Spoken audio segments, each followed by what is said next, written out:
Bonjour à tous, bienvenue sur Yu-Gi-Oh! Vintage, la chaîne dédiée aux investisseurs et aux collectionneurs sur Yu-Gi-Oh! Alors il y a quelques mois de ça, on a eu cette magnifique extension, la Rage de Ra, qui a été proposée par Konami, dans laquelle on retrouvait le mythique Dragon Ailé de Ra en version Ghost, s'il vous plaît. Alors au moment où on a eu l'annonce de cette sortie là, les gens étaient juste là, étaient juste en mode le Dragon Ailé de Ra en Ghost, il faut l'acheter, etc. On a vu des prix monter tout de suite à plus de 1000 € la carte, ce qui en fait n'arrive quasiment jamais. On a eu tous les youtubeurs qui nous ont fait leur panoplie d'ouverture, qui étaient là, oh, Dragon Ailé de Ra Ghost, incroyable, etc. Bon bref, il y a eu un vrai engouement sur la carte, et quand on regarde le prix 6 mois après du Dragon Ailé de Ra en Ghost, eh ben, il se négocie aujourd'hui entre 250 et 300 $. Donc il faut pas être savant pour comprendre que la carte a perdu en 6 mois 70% de sa valeur, donc à son pic au moment de la release du set. Du coup, ça reste quand même une carte Ghost. On voit aujourd'hui l'inflation grandissante sur les cartes Ghost des éditions GX et Five Dragons. Ça reste une carte qui a beaucoup perdu en prix, et donc c'est vrai que ça peut être intéressant de rentrer sur le marché et peut-être d'investir dans cette carte-là. Déjà, il y a deux choses, il va falloir qu'on fasse la différence entre la spéculation et l'investissement. La spéculation, c'est exactement ce qui s'est passé à la sortie de la Rage de Ra, où les gens étaient là, ah ça va être incroyable, cette carte elle va valoir des dizaines de milliers d'euros dans quelques mois, etc. On achète, on achète.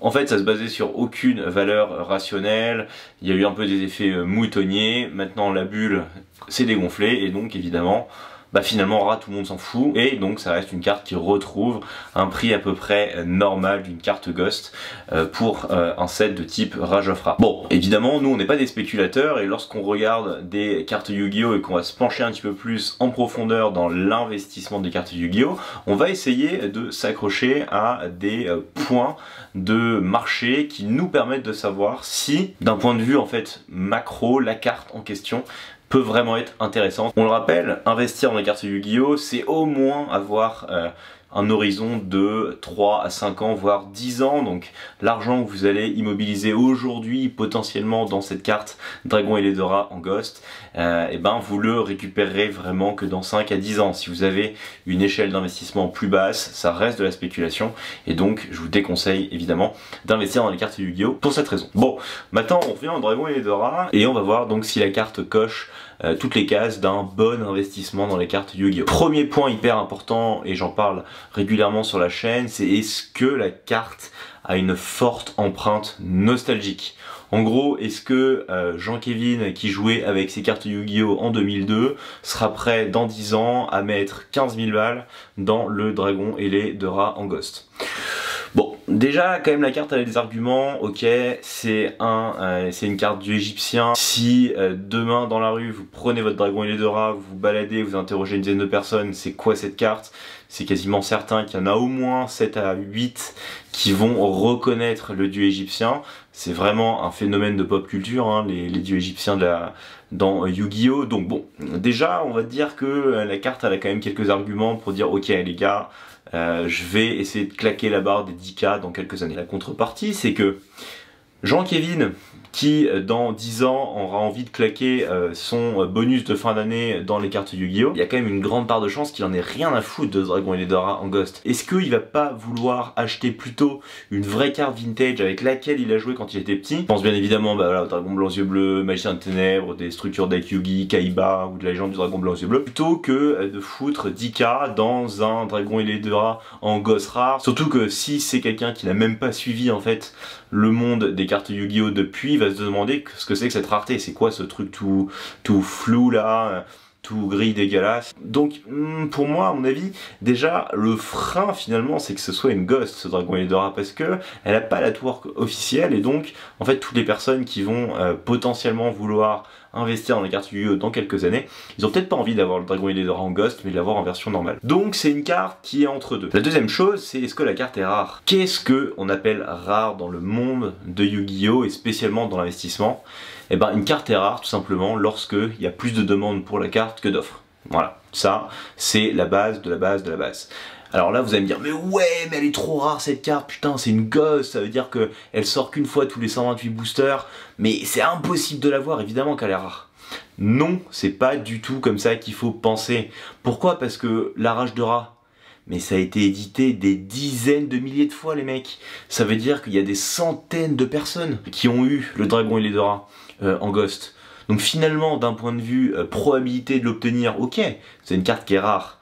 Mais d'un point de vue population entière, dans le monde des cartes Yu-Gi-Oh, mais il y a des centaines, voire des milliers de personnes qui l'ont, cette carte. Donc elle est pas rare en fait. Aujourd'hui, vous allez sur eBay, vous tapez Dragon et les deux rats en Ghost, vous allez avoir 3 pages de personnes qui la vendent. Est-ce qu'il y a des dizaines de personnes qui, demain, ont envie d'acheter le Dragon et les deux rats? Ben non. Ce qui fait que ça, c'est pour moi le principal point bloquant. C'est-à-dire que à chaque fois qu'il va y avoir un Jean-Kévin qui va dire allez, j'ai vraiment envie d'acheter cette carte, allez, je vais prendre la meilleure, bam, je mets 400 $. Toutes les autres personnes, en tout cas une grande partie des autres personnes qui ont ce Dragon et les deux rats, qui vont voir ça, ils vont dire 400 $, je vends. Et ce qui fait qu'en fait, à chaque fois, dès que la carte va prendre un petit peu de valeur, vous allez avoir des dizaines, voire des centaines de vendeurs qui vont mettre sur le marché leur Dragon et les deux rats Ghost. Ce qui va mathématiquement freiner la potentielle croissance de la carte et donc l'empêcher d'avoir vraiment une prise de valeur dans les prochaines années. Voilà, ça c'est très important et c'est le problème d'ailleurs des cartes des dernières extensions, c'est que il y a trop de gens qui conservent les cartes en bon état et ça c'est vraiment problématique. C'est-à-dire que toutes les cartes des premières éditions, mais personne savait que ça allait prendre autant de valeur. Ce qui fait que il y en a les 3/4 en fait ont été détruites par les enfants, par les parents qui les ont mises à la poubelle, par votre voisin qui était jaloux de vous et qui vous l'a déchiré, enfin bref. Il y a trop des populations, des dragons blancs aux yeux bleus, de magiciens et ténèbres qui ont juste disparu en 20 ans d'existence. Du coup, est-ce que dans 20 ans, ce sera la même chose pour le dragon et les deux rats? Bah non, parce que il y a beaucoup de personnes qui aujourd'hui ont l'habitude des cartes Yu-Gi-Oh de manière collectible, et donc il y a une tonne de dragons et de rats qui ont été mis dès leur ouverture dans des pochettes, dans des classeurs et qui en bougeront jamais.